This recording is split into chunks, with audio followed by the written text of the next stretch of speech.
The way we do this is by cutting the beam at an angle.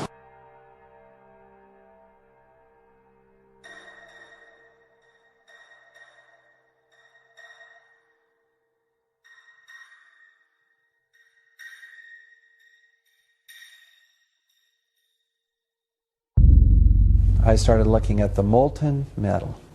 All three buildings, both towers in the rubble, in the basement areas, and Building 7, there's these pools of molten metal.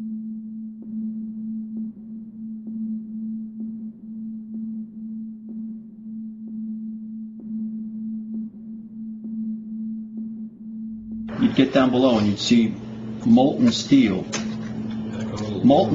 running down the channel rails, like you're in a foundry. Like lava. The molten steel was found 3, 4, and 5 weeks later, when the rubble was being removed. He said that molten steel was also found underneath World Trade Center 7.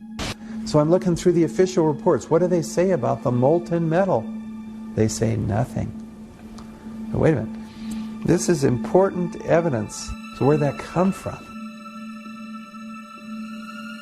Thermite is so hot that it'll just cut through steel, through structural steel, for example, like a knife through butter.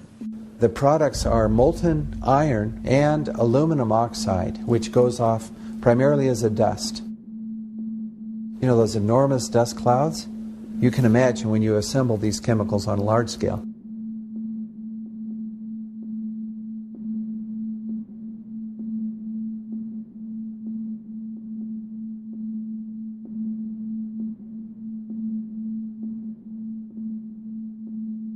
Molten metal pools under both towers after they collapsed, and Building 7. Now, Building 7 wasn't even hit by a jet.